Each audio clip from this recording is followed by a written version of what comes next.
오늘은 베드로전서 2장 21절부터 25절, 제가 지난주에 십자가라는 제목으로 좀 말씀을 나눴는데 거기에 좀만 덧붙여 좀 살펴보기를 원합니다. 여러분, 우리를 위하여 예수 그리스도가 받으신 그 고난, 베드로는 말하죠. 부당하고 억울하고 애매하고 애꿎은 그 고난을 우리 주님이 나를 위하여 받으셨다. 주님이 받으신 그 고난 때문에 어떤 결과가 맺어졌습니까?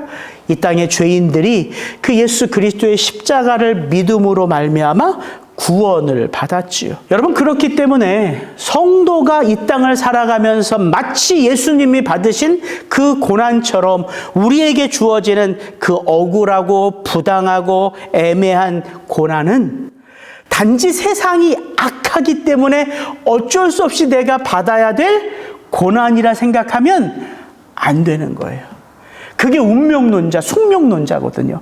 내가 구원받아도 이 땅은 죄악 가운데 더럽혀진 땅이니까 내가 이 땅에서 사는 가운데 어쩔 수 없이 고난을 받아야 돼. 그렇게 생각하면 안 된다는 거예요.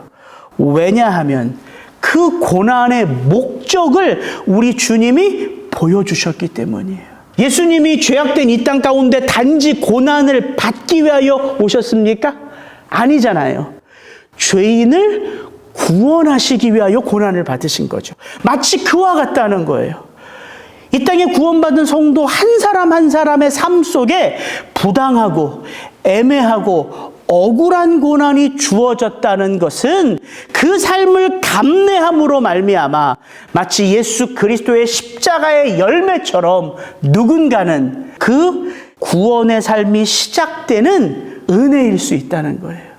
그것을 베드로는 이렇게 표현한 것이죠. 친히 나무에 달려 그 몸으로 우리 죄를 담당하셨으니 이는 우리로 죄에 대하여 죽고 의에 대하여 살게 하려 하심이라. 죄에 대하여 죽었기 때문에 우리가 의에 대하여 살 수 있는 거죠. 우리가 이 땅 가운데 의로 살 수 있기 때문에 누군가에게는 그 의로운 삶이 하나님과 나 사이에 깨어진 그 관계를 돌아볼 수 있는 은혜가 된다는 거예요. 우리가 이 땅에 그런 빛이요 소금의 존재로 이 땅에 보냄을 받았다는 것이지요. 여러분, 계속해서 수요 예배와 주일 예배가 굉장히 맞물려 있는 것 같지 않습니까? 우리 지난 주일날 같이 나눴던 게 팔복의 네 번째 복, 의에 줄이고 목마른 자는 복이 있나니 저희가 배부를 것이며, 이거 배웠잖아요. 오늘도 베드로가 우리에게 주는 도전이 뭡니까? 너희는 죄에 대하여 죽고 오직 의에 대하여 살도록 구원을 받았다. 오늘 수요 예배 가운데 이 컨셉 하나를 좀 정확하게 여러분 마음에 새기셨으면 좋겠어요. 여러분, 성경이 말하는 의란 다른 게 아닙니다. 이 의라는 단어가 하나님을 향하여 쓰여졌다면 의라는 말은 어떤 말이에요?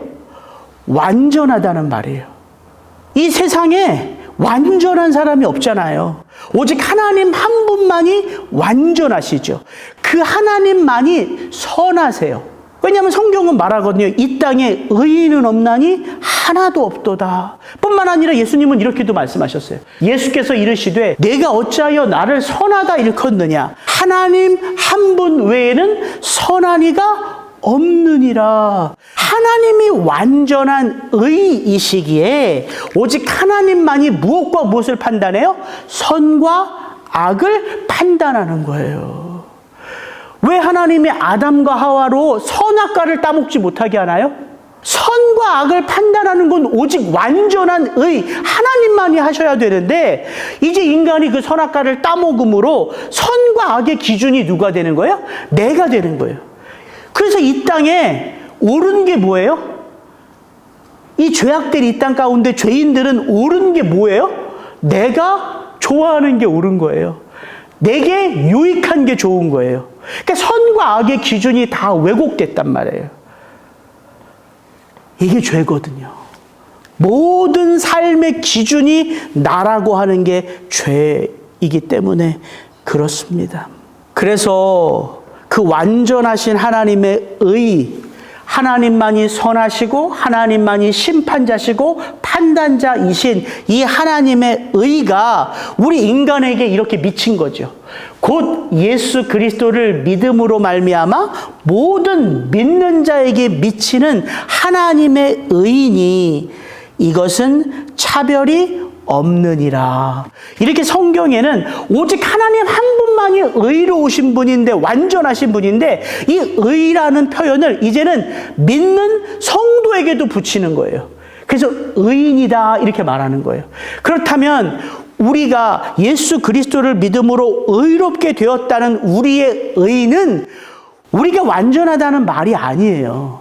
그래서 이 성경에서 말하는 의라는 단어가 하나님께 쓰일 때랑 인간에게 쓰일 때는 좀 달라요. 인간에게 의롭다, 의인이다라는 표현을 쓰는 거는 하나님과 인간 사이에 깨어진 관계가 누구로 말미암아 화목되었어요? 예수 그리스도로 말미암아 화목되었잖아요. 그래서 성도가 의롭다라는 말은 하나님과 나 사이의 관계가 바르게 놓여졌다 이 뜻이에요. 그거를 의롭다 이렇게 말하는 거예요. 그래서 우리가 이제는 하나님과 나의 관계가 바르게 놓여졌으니까 그 하나님의 선한 뜻을 쫓아 살아갈 수 있게 되는 거예요. 여러분, 예수님이 죄악된 이 땅 가운데 오셔서 가장 중요하게 여기신 게 뭘까요? 예수님이 가장 중요하게 여기신 것, 하나님과 나의 관계가 바르게 세워졌다. 이걸 가장 중요하게 여기셨다고요. 예수님이. 그래서 예수님이 이런 말씀하신 거예요. 나는 선한 목자라. 내가 내 양을 알고 양도 나를 아는 것이, 누가 나를 아시고 아버지께서 나를 아시고 내가 아버지를 아는 것 같으니 나는 양을 위하여 목숨을 버리노라. 예수님이 왜 양을 위하여 목숨을 버려요? 그게 예수님의 뜻이에요? 아니요. 그게 아버지의 뜻이기 때문에 그래요. 그러니까 하나님과 예수님이 이 땅에서 가장 바른 관계 속에 놓여져 있다고요. 그래서 예수님이 이런 말씀도 하죠. 나와 아버지는 하나이니라. 둘이 아니라 하나라는 거예요. 너희가 듣는 말은 내 말이 아니요 나를 보내신 아버지의 말씀이니라. 예수님은 나중에 제자들에게 이렇게도 말하죠. 나를 본 자는 아버지를 보았거늘 왜 내게 아버지를 보여달라 하느냐. 나를 봤다면 너희가 누구를 본 것과 같다? 아버지를 본 것과 같다. 그 말은 다른 말이 아닙니다.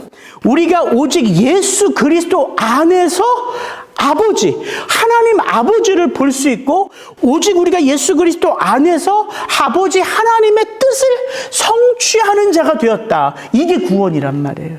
그래서 이 땅 가운데 하나님을 깨닫는 자도 없고 하나님을 찾는 자도 없고 다 치우쳐 함께 무익하게 되고 선을 행하는 자는 없나니 하나도 없는 이 땅 가운데에 비로소 예수 그리스도로 말미암아 그 선하신 하나님의 뜻을 이 땅에서 성취하는 성도, 교회가 세워진 거예요. 그러므로 우리가 기억해야 할 것은 예수 그리스도가 나를 위하여 지신 대속의 십자가. 지난주에 제가 말한 게 그거였잖아요. 십자가는 나의 입장에서 보면 나의 죄를 씻는 대속의 십자가다. 그런데 이것 하나만 머릿속에 두면 구원은 나의 구원에서 멈춰진다라고 말씀드렸잖아요. 그래서 오늘 이 얘기를 더 하고 싶은 거예요. 예수 그리스도의 십자가는 내게 대속의 십자가일 뿐만 아니라 누군가의 구원의 삶을 위한 사명의 십자가가 되는 거예요. 저와 여러분이 걷는 이 십자가의 길이 누군가의 영혼을 구원해내는 사명의 십자가라는 거예요. 그래서 우리가 기도하는 거 아닙니까? 우리 그 자녀들 구원하기 위하여, 형제 자매 구원하기 위하여, 어머니 아버지 구원하기 위하여, 친구 구원하기 위하여, 종업원 구원하기 위하여, 사장님 구원하기 위하여 우리가 매달리는 거 아니에요, 하나님 앞에. 그게 사명의 십자가이기 때문에 그런 거예요. 그러므로 여러분, 십자가는 나를 구원하는 능력일 뿐만 아니라 구원받은 하나님의 자녀로 내가 이 땅을 살아가게 되는 목적이요, 그게 곧 방법이라는 거예요. 십자가가. 그래서 사도 바울이 십자가가 곧 능력이라 말하는 거예요. 여러분 한번 생각해 보십시오. 그리스도 안에서 내가 걷는 이 구원의 길이 십자가의 길이라면 그 십자가의 길은요, 곧 나의 일상에 펼쳐진 길 아니겠습니까? 내가 예수 그리스도로 말미암아 구원받고 내가 그 예수 그리스도의 본을 쫓아 따라가는 삶이 구원의 길이요, 그 길을 예수님은 자기 십자가의 길이라고 한다면 그 십자가의 길은 매일매일 내가 살아가는데 일상의 삶에 펼쳐진 길이지 다른 어떤 곳에 있는 게 아니란 말이에요. 내 일상의 삶을 벗어나서 구원이 어떻게 완성되어 가요? 그 일상의 삶이 구원의 삶이지. 그래서 베드로가 부르는 거예요. 로마의 통치 아래 살아가는 나그네들아.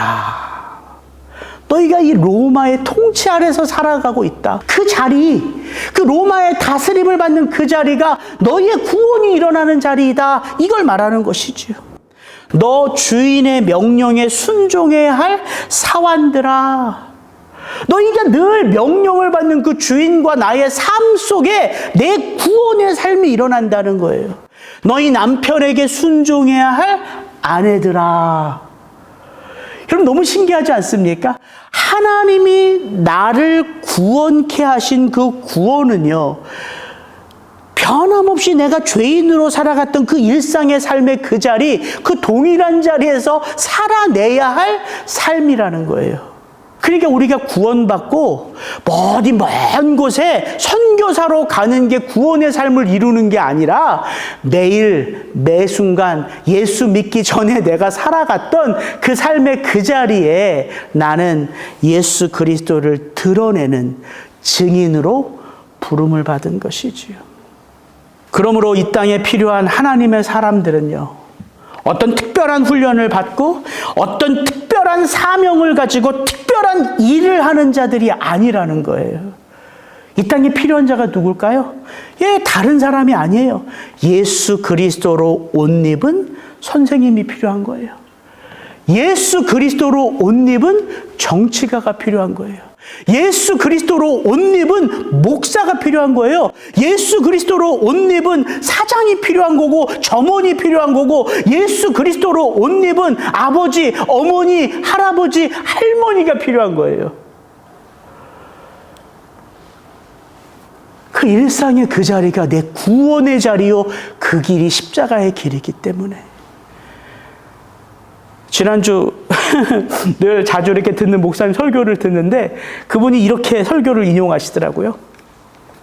우리 성도님들, 30대 우리 성도님, 그 바쁜 일상 가운데 한 달 휴가를 내고, 회사에 한 달 월급 안 줘도 좋습니다. 그 한 달 휴가를 내고 아프리카의 선교사로 한 달을 헌신하겠다고 그렇게 한 달을 하나님께 드리는 그 영혼이 주차장에서 주차 봉사자와 싸우는 게 그게 우리 삶의 모습이라는 거예요. 내 삶의 이 시간, 내 삶의 이 돈을 하나님께 드리겠습니다라는 결단을 하는 게 위대한데 우리는 그런 결단은 믿음을 가지고 하는데 정작 내가 교회에 와서 주차를 할 때 나를 불편하게 하는 주차 요원과 시비가 붙으면 화를 쏟아내는 사람이라는 거예요. 큰 거에는 우리가 온 마음을 쏟는데 매일 매순간 내가 해야 될 그 작은 일에는 믿음 없이 내가 그냥 하면 된다라고 생각한다는 거예요. 근데 그게 저는 도전이 되더라고요.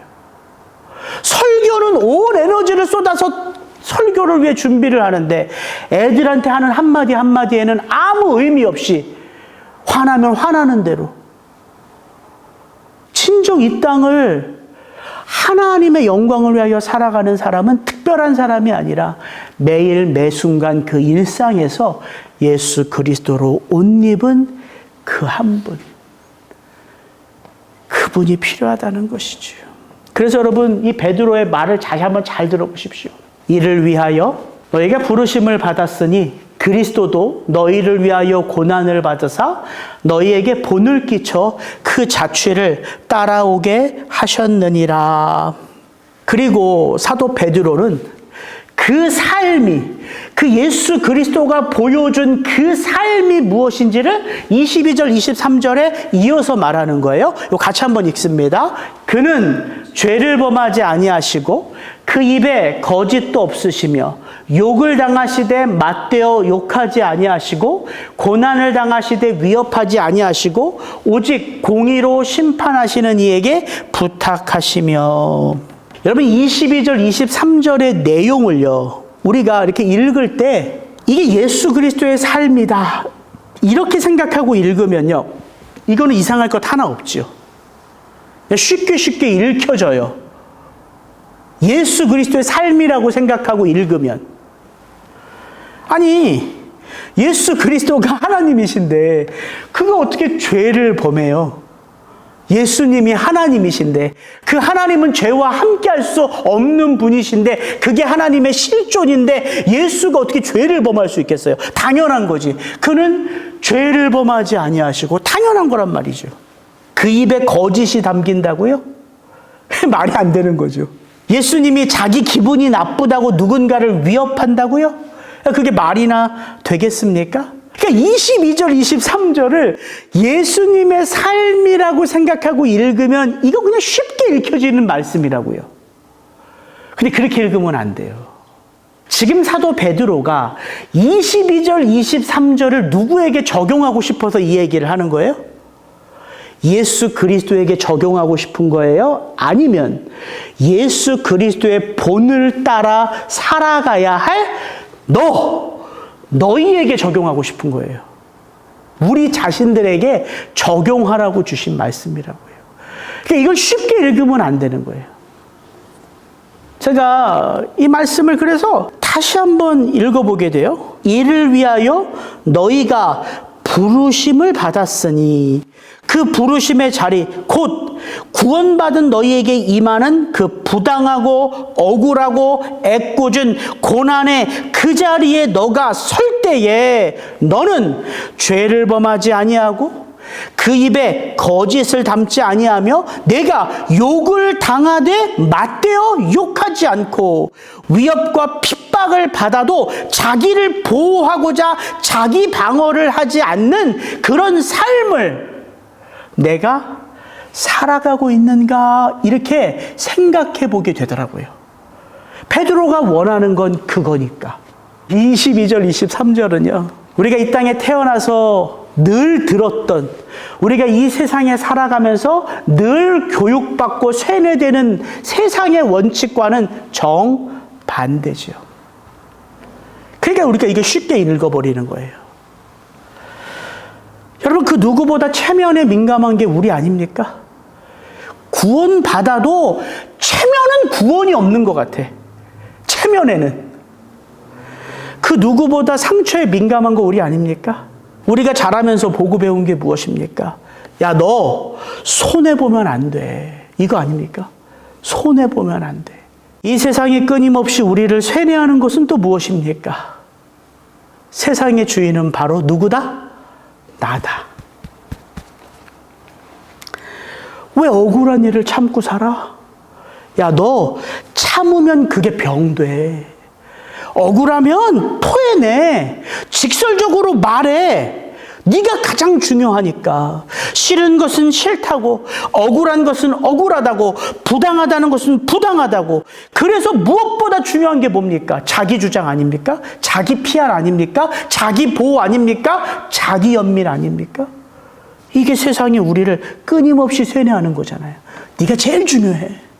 너 참고 살면 그게 스트레스가 돼. 그게 병돼.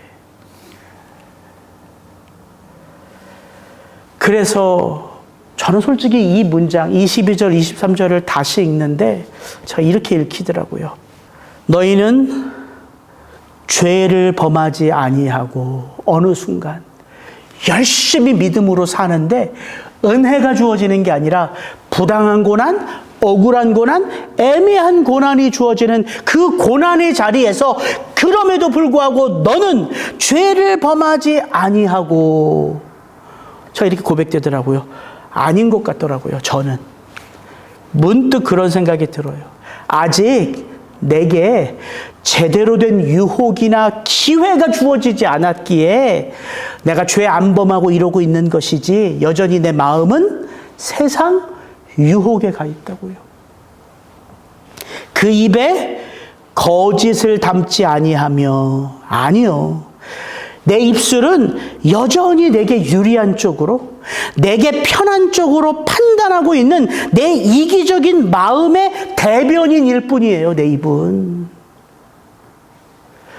욕을 당하되 맞대어 욕하지 않고, 아니요. 억울하게 한 대를 맞으면요, 언제든 내가 기억하고 있다. 그거 2배로 갚아줄 만반의 준비를 하고 있는 삶.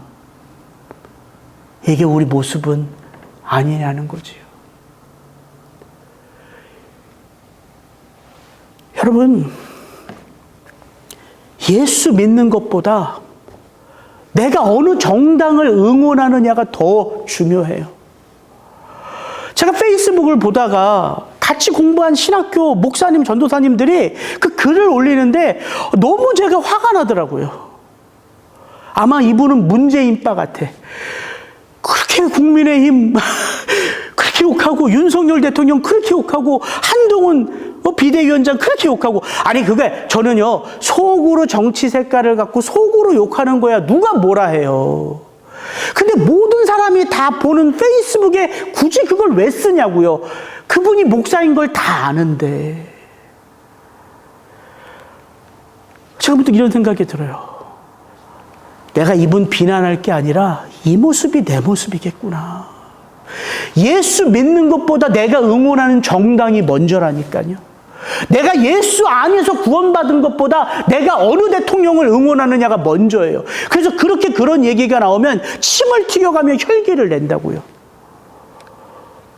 저는 저와 여러분들이 이랬으면 좋겠어요. 우리 각자 정치 성향이 있고 우리 각자 좋아하고 응원하는 정치가가 있겠죠. 그러나 예수 믿는 품격이 내가 의지하고 내가 따르고 내가 좋아하는 그 어떤 것보다 먼저라고요. 먼저. 그게 저와 여러분이 예수 그리스도 안에서 살아가는 품격이고 인격이란 말입니다. 그래서 이런 생각이 들어요. 저와 여러분이 부름을 받은 그 부르심의 자리는 고난 가운데 성취되는 사명의 자리예요. 저절로 사명이 되고 저절로 성취되는 게 아니라 무엇을 통하여? 고난을 통하여 성취되는 자리인 것을 베드로는 예수 그리스도의 그 고난의 삶을 통하여 우리에게 보여주고 알려주고 도전하는 것이지요. 그래서 저는 이 한마디 말이요, 너무너무 은혜가 되는 거예요. 의에 줄이고 목마른 자는 복이 있나니 저희가 배부를 것이며. 예수님은 이렇게 말씀하신 게 아니에요. 너 나의 십자가 죽음으로 의롭게 됐잖아. 그러면 너는 다른 어떤 것보다 의라는 주제에 있어서만큼은 전문가가 돼야지. 그렇게 말하지 않았다는 거예요. 너 의에 있어서만큼은 전문가가 돼야 돼. 최고가 돼야 돼. 이렇게 말하지 않았다는 게 저는 위로가 되더라니까요. 뭐라고 말해요? 의에 줄이고 목마른 자는 복이 있다. 여러분, 왜 의에 줄이고 목마른 자가 복이 있는 자냐면요. 여러분, 의에 줄인다. 의에 배고프다, 의에 목이 가란다. 그 말은 무슨 말이에요? 내 삶 속에 의라는 게 하나님과 나의 바른 관계라고 말씀드렸으니까 내 삶 속에 하나님과 나의 관계가 충만하지 않을 때, 온전하지 않을 때, 완전하지 않을 때, 그때 내가 의에 줄인 거잖아요. 그때 내가 의에 목마른 거잖아요. 그러면 족하다는 거예요, 예수님이. 너의 삶의 그 자리에 너가 실수하고 넘어져서 하나님과 나의 관계가 지금 깨어졌구나. 내가 배고픈데 하나님이 내 안에, 예수님이 내 안에 충만해야 되는데 이 관계가 지금 깨어졌구나. 이것만 네가 느낄 수 있다면 너 복 있는 존재다. 이렇게 말하시는 거예요. 왜요? 배가 고플 때만이, 목이 가라앉을 때만이 예수 그리스도가 나의 생명의 떡이심을, 예수 그리스도가 나의 영원한 생수임을 그때 비로소 제대로 느끼기 때문이에요. 우리의 삶에 필요한 게 그거예요. 아, 예수가 생명의 떡이구나. 예수 아니면 죽는구나. 예수가 생수구나. 내가 예수 마시지 않으면 내가 죽는구나. 이거를 깨닫는 게 구원이 점점 예수 안에서 자라가는 거라고요. 그때 비로소 우리는 복음서가 새롭게 읽혀질 거예요. 새롭게. 왜? 예수 그리스도가 나를 위하여 그 십자가의 길을 걸어가면서 그가 어떻게 그 고난의 한 걸음 한 걸음을 걸어가셨는지가 보이기 때문이에요. 그 길 누가 걸어야 돼요, 이제? 예수 안에서 의롭게 된 나. 내게도 예수님처럼 그 애꿎은 부당한 고난이 계속해서 내 인생 가운데 주어지니까 나는 그 길을 제대로 걷기 위해서는 예수 그리스도의 삶을 보게 되는 거죠. 그 예수 그리스도의 그 복음서의 그 삶의 걸음 한 걸음 한 걸음을 보면서 뭘 깨닫게 돼요? 아, 예수님이 그 아버지와의 관계, 그 바른 관계를 유지하기 위하여 새벽 미명에 일어나셨구나. 아, 예수님이 그 아버지의 뜻을 마음에 채우기 위하여 밤이 맞도록 기도하셨구나. 아, 예수님이 그 십자가의 길을 걸어가는 그 삶에는 예수님이 누울 자리조차 없이 사셨구나. 예수님이 이렇게도 말씀하셨잖아요. 내게는 너희가 알지 못한 먹을 양식이 있다. 내 양식은 뭐다? 아버지의 뜻을 이루는, 그게 바로 나의 양식이다. 아, 이 사명의 길을 걷기 위해서는 땀이 땅에 떨어지는 핏방울같이 기도할 때가 있겠구나. 아, 내가 그렇게 기도하는 건 내 힘으로 기도하는 게 아니라 천사들이 그 예수가 그 겟세마네에서 기도할 때 그 기도를 돕잖아요. 아, 내가 기도할 때 천사가 성령 안에서 나를 돕는구나. 예수님은 습관을 쫓아 나가서 기도하셨다 그러거든요. 아, 내게 습관처럼 나아가야 할 기도의 골방이 필요하겠구나. 예수님은 그 12명의 제자들 가운데 자기의 모든 연약함을 고백할 수 있는 친밀한 제자들이 있었잖아요. 아, 신앙의 삶이란 내가 내 마음에 있는 것을 털어놓을 수 있는 코워커가 필요하겠구나.